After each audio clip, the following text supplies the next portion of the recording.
क्या आप एक ऐसे म्यूचुअल फंड में अपना पैसा इन्वेस्ट करना चाहते हैं जो कि आपको लार्ज कैप के प्रोटेक्शन के साथ साथ मिड कैप का ग्रोथ भी प्रोवाइड करे आपके पोर्टफोलियो को? तो large and mid cap category एक बहुत अच्छी कैटेगरी हो सकती है आपके लिए, जो कि आपको लार्ज कैप के प्रोटेक्शन के साथ साथ मिड कैप का ग्रोथ भी प्रोवाइड करे। अगर हम सेबी के डेफिनेशन की बात करें तो सेबी के डेफिनेशन के हिसाब से large and mid cap funds हमारे पैसे को 35% large cap, rest 35% mid cap and rest 30% कोई भी मार्केट कैपिटलाइजेशन में हमारे पैसे को इन्वेस्ट कर सकते हैं।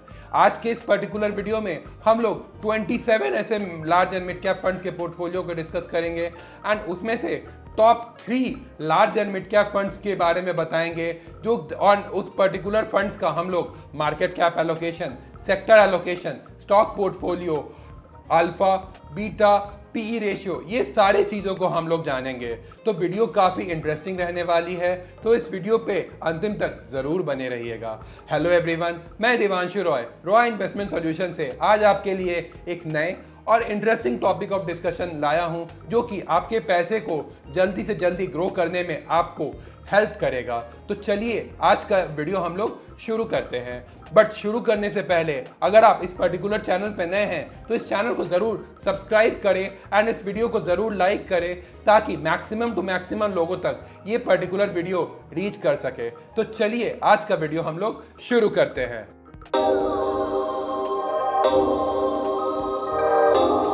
अब आपके स्क्रीन के ऊपर सारे large and mid cap funds के कैटेगरी के स्कीम्स मैंने डिस्प्ले किए हैं, जिन्होंने अपने 1 ईयर का इन्वेस्टमेंट होराइजन कंप्लीट कर लिया है। इन सारे स्कीम्स में से हम लोग वो पर्टिकुलर स्कीम्स हटाएंगे जिन्होंने अपने 3 इयर्स का इन्वेस्टमेंट होराइजन या फिर 500 करोड़ का एसेट्स अंडर मैनेजमेंट भी नहीं कंप्लीट किया है। बट इन सारे फंड्स के परफॉर्मेंस के ऊपर मैं कोई कमेंट नहीं करना चाहूँगा। ये फंड्स को हम लोग इसीलिए हटा रहे हैं क्योंकि हमारे पास एनफ डेटा नहीं है इन फंड्स के पास्ट परफॉर्मेंस को एनालाइज करने के लिए। एंड ये सारे फंड जो हम लोग अपने फाइनल लिस्ट से रिमूव करेंगे वो है Baroda, union, Navi, bank of India, large and mid cap funds. अब आपके सामने आपकी स्क्रीन पे जो भी फंड्स डिस्प्ले हो रहे हैं, उन्होंने अपने 3 साल का इन्वेस्टमेंट होराइजन एंड 500 करोड़ का एसेट्स अंडर मैनेजमेंट कंप्लीट कर लिया है। जब भी हम एक एक्टिवली मैनेज म्यूचुअल फंड में अपने पैसे को इन्वेस्ट करते हैं तो हमारा एक्सपेक्टेशन ये होता है म्यूचुअल फंड कंपनी से कि वो हमें बेंचमार्क से ज़्यादा रिटर्न निकाल के दे। तो जो मैंने ग्रीन कलर से सेल्स हाईलाइट किए हैं in respect to their investment horizon, उस पर्टिकुलर फंड ने अपने बेंचमार्क को उस पर्टिकुलर इन्वेस्टमेंट होराइजन में अपने बेंचमार्क को बीट कर दिया है। एंड रेड कलर में जो मैंने हाईलाइट किए हैं, उस पर्टिकुलर फंड ने उस पर्टिकुलर बेंचमार्क में या फिर उस पर्टिकुलर इन्वेस्टमेंट होराइजन में अपने बेंचमार्क को नहीं बीट किया है। फॉर एग्जांपल, अगर हम Mirae asset emerging blue chip fund की बात करें तो 1 ईयर एंड 3 इयर्स के इन्वेस्टमेंट होराइजन में उस पर्टिकुलर फंड ने अपने बेंचमार्क को नहीं बीट किया है। एंड 5 ईयर और 10 इयर्स के इन्वेस्टमेंट होराइजन में उस पर्टिकुलर फंड ने अपने बेंचमार्क को बीट कर लिया है। तो हम लोग इस पर्टिकुलर वीडियो में आगे उन्हीं फंड्स को ले जाएंगे जिन्होंने अपने बेंचमार्क को एटलीस्ट 2 या 2 से ज़्यादा इन्वेस्टमेंट होराइजन में अपने बेंचमार्क को बीट किया है। तो जो फंड्स हम लोग इस पर्टिकुलर वीडियो में हम लोग आगे ले जाएंगे वो है Mirae, Canara, Motilal, Quant, Edelweiss, SBI, Kotak, Tata, ICICI and HDFC large and mid cap funds. ये सारे म्यूचुअल फंड कंपनी ने अपने बेंचमार्क को एटलीस्ट 2 या 2 से ज़्यादा इन्वेस्टमेंट होराइजन में बीट कर लिया है। अब सारे जो आपको म्यूचुअल फंड्स दिख रहे हैं, उन्होंने अपने बेंचमार्क को at least 2 of the investment horizon में कंप्लीट कर लिया है या फिर बीट किया है। अगर आप इन सारे म्यूचुअल फंड्स में किसी में भी इन्वेस्टर है तो आप इस पर्टिकुलर फंड में अपना इन्वेस्टमेंट कंटिन्यू रख सकते हैं, क्योंकि इन्होंने अपने मैक्सिमम ऑफ द बेंचमार्क में या फिर maximum of the investment horizon में अपने बेंचमार्क को बीट किया है। बट क्योंकि हमें इस पर्टिकुलर वीडियो में आगे उन्हीं फंड्स को ले जाना है जिन्होंने अपने बेंचमार्क को ज़्यादा से ज़्यादा इन्वेस्टमेंट होराइजन में बीट किया है, तो हम लोग इस पर्टिकुलर वीडियो में SBI, ICICI and HDFC large and mid cap funds को आगे ले जाएंगे, क्योंकि इन्होंने at least 3 of the investment horizon में अपने बेंचमार्क को बीट किया है। अब आपके सामने वो सारे फंड्स मैं डिस्प्ले कर रहा हूँ जो कि SBI, ICICI and HDFC large and mid caps है, जिन्होंने अपने 3 साल या 3 साल से ज़्यादा इन्वेस्टमेंट होराइजन में अपने बेंचमार्क को बीट किया है। अब हम इन पर्टिकुलर फंड्स का परफॉर्मेंस ऑन 1 अप्रैल 2020 को देखेंगे, जब कोरोना पैंडमिक का टाइम आया था एंड स्टॉक मार्केट बहुत ज़्यादा गिरी थी। तो जब भी हम एक एक्टिवली मैनेज म्यूचुअल फंड में अपना इन्वेस्टमेंट करते हैं तो हमारा एक्सपेक्टेशन रहता है कि वो बेंचमार्क से ज़्यादा हमें कोई return they.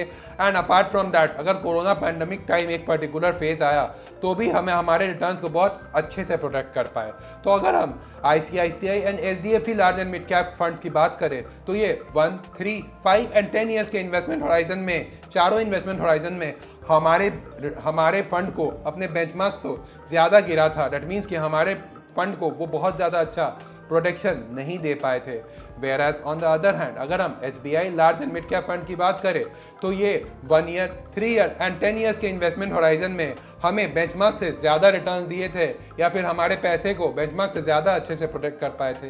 And only in 5 year investment horizon हमारे बेंचमार्क को ये बहुत अच्छे से प्रोटेक्ट नहीं कर पाए थे। तो अगर हम डाउनसाइड प्रोटेक्शन की बात करें तो SBI large and mid cap fund बहुत ज़्यादा अच्छा डाउनसाइड प्रोटेक्शन प्रोवाइड की है when compared to ICICI and HDFC large and mid cap fund. अब इन सारे फंड्स का हम लोग assets under management, expense ratio, minimum lump sum investment, portfolio PE, annual turnover, equity allocation end fund manager देखेंगे।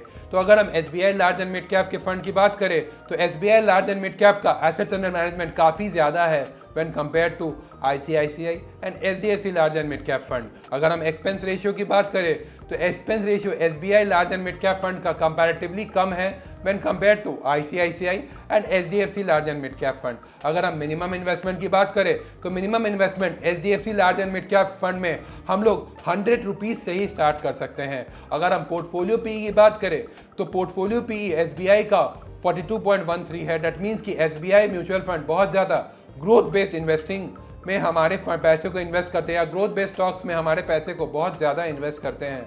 Where as on the other hand, अगर हम ICICI HDFC के PE ratio की बात करें तो इससे ये सिंपली पता चलता है कि ICICI एंड HDFC का PE रेशियो अप्रॉक्सीमेटली 30 के आसपास है। दैट मीन्स कि हमारे पैसे को वो ब्लेंडेड स्ट्रैटेजी में हमारे पैसे को इन्वेस्ट करते हैं। अगर हम एनुअल टर्नओवर की बात करें तो तीनों फंड्स के एनुअल टर्नओवर काफ़ी ज़्यादा कम है। दैट मीन्स कि वो अपने स्टॉक पोर्टफोलियो को बहुत ज़्यादा जल्दी चेंज नहीं करते हैं, या फिर स्टॉक्स की खरीद बिक्री बहुत ज़्यादा जल्दी एंड ईजिली नहीं करते हैं। अगर हम इक्विटी एलोकेशन की बात करें तो equity allocation SDFC large and mid cap का बहुत ज़्यादा है। That is 98.29%। दैट मीन्स कि अगर हम उनके पास 100 रुपीज़ है तो उसमें से 98.29% हमारे पैसे का वो मार्केट में ही इन्वेस्ट कर देते हैं, या फिर स्टॉक्स में ही इन्वेस्ट कर देते हैं। रेस्ट 1.71% वो इमीडिएट रिडम्पशन या कैश में होल्ड करते हैं। तो अगर हम फंड मैनेजर की बात करें तो फंड मैनेजर की डिटेल्स आपके स्क्रीन के ऊपर है, जो कि SBI large and mid cap, ICICI Pru large and mid cap and HDFC large and mid cap के फंड्स को मैनेज करते हैं। अगर हम इन सारे फंड्स के स्टॉक पोर्टफोलियो की बात करें या large mid cap and small cap stocks के पोर्टफोलियो की बात करें तो SBI large and mid cap में अप्रॉक्सीमेटली 46.9% लार्ज कैप में है, 37.3% मिड कैप में है एंड स्मॉल कैप में 15.8% है। ICICI Pru large and mid cap में लार्ज कैप का कंसंट्रेशन 60.7% का है, मिड कैप का कंसंट्रेशन 33.7% का है एंड स्मॉल कैप का कंसंट्रेशन 5.5% का है। अगर हम HDFC large and mid cap fund की बात करें तो इसमें लार्ज कैप का कंसंट्रेशन 52.9% का है, मिड कैप का कंसंट्रेशन 38.4% का है एंड स्मॉल कैप का कंसंट्रेशन 8.7% का है। तो अगर आप एक ऐसा पोर्टफोलियो चाहते हैं जो कि आपको स्टेबल रिटर्न दे या फिर कम से कम रिस्क ले एंड अपार्ट फ्रॉम दैट आप mid cap and small cap में भी अपना एक्सपोजर रखना चाहते हैं, तो आप ICICI large and mid cap fund को कंसिडर कर सकते हैं, क्योंकि इसमें लार्ज कैप का कंसंट्रेशन काफ़ी ज़्यादा है एंड स्मॉल कैप का कंसंट्रेशन बहुत ज़्यादा कम है। अगर हम इन सारे फंड्स के सेक्टर एलोकेशन की बात करें तो SBI large and mid cap funds का 10% से ज़्यादा financial sector and health care sector में है। ICICI Pru large and mid cap में फंड में 10% से ज़्यादा financial, energy and automobile sector में है and HDFC large and mid cap funds में 10% से ज़्यादा फाइनेंशियल एंड ऑटोमोबाइल सेक्टर में है। अगर हम ये तीनों फंड्स में कॉमन चीज़ देखें तो हमारे पैसा काफ़ी ज़्यादा फाइनेंशियल सेक्टर में है, क्योंकि फाइनेंशियल सेक्टर का रिसेंट टाइम्स में बहुत अच्छा परफॉर्मेंस रहा है एंड आगे भी एक्सपेक्टेड है कि फाइनेंशियल सेक्टर बहुत ज़्यादा अच्छा परफॉर्म करेगा एंड रेस्ट सेक्टर्स को आउट परफॉर्म कर देगा। अगर हम इन सारे फंड्स के स्टॉक पोर्टफोलियो या पोर्टफोलियो होल्डिंग्स की बात करें तो SBI large and mid cap fund में हमारे पैसे 5% से ज़्यादा ICICI बैंक में इन्वेस्ट होते हैं and other than that HDFC, Infosys, ITC, state bank, axis, page industries, the Indian hotels company, DV laboratories में ये सारे स्टॉक्स में हमारे पैसे इन्वेस्ट होते हैं। Whereas on the other hand अगर ICICI Pru large and mid cap fund की बात करें तो हमारे मैक्सिमम पैसे HDFC बैंक में इन्वेस्ट होते हैं। डेट मीन्स कि 5% से भी ज़्यादा हमारे पैसे HDFC बैंक में इन्वेस्ट होते हैं। Whereas on the other hand अगर हम बाकी सब स्टॉक्स की बात करें तो Bhartiya Airtel, ICICI bank, Reliance Industries, Maruti Suzuki, Infosys, NTPC, TVS motors, ये सारे स्टॉक्स में हमारे पैसे ICICI large and Pru mid cap funds के थ्रू इन्वेस्ट होते हैं।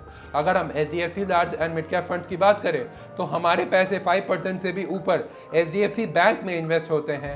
And on the other hand अगर रेस्ट स्टॉक्स की बात करें तो हमारे पैसे ICICI, state bank, Infosys, Reliance, Larsen and Toubro, ITC, TCS, HDFC limited, Mahindra and Mahindra finance service limited, ये सारे स्टॉक्स में हमारे पैसे इन्वेस्ट होते हैं। जब भी हम एक particular large and mid cap fund में इन्वेस्ट करते हैं अपने पैसे तो हम उस पर्टिकुलर फंड का stock portfolio turnover, investing strategy, market cap allocation, sector allocation and market allocation, ये सारे चीज़ों को हम लोग उस पर्टिकुलर फंड का देखते हैं। देन उस पर्टिकुलर फंड में अपने पोर्टफोलियो के अनुसार उस पर्टिकुलर फंड में हम अपने पैसे इन्वेस्ट करते हैं।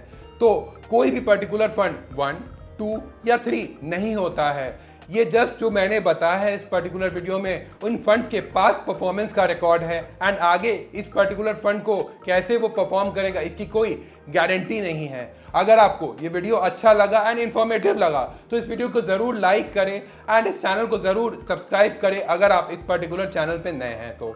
अगर आपको अपने पोर्टफोलियो की प्लानिंग हमारे साथ करवानी है तो नीचे दिए गए हमारे फ़ोन नंबर पर ज़रूर संपर्क करें। हम लोग various investment options like mutual funds, life insurance, fix deposit, corporate deposit, NPS, health insurance, ये सारे इन्वेस्टमेंट प्रोडक्ट्स में आपको इन्वेस्ट करवाते हैं ताकि आपका फ्यूचर सिक्योर रहे एंड आप अपने फाइनेंशियल गोल्स पे बहुत आराम से पहुंच सके। Thank you.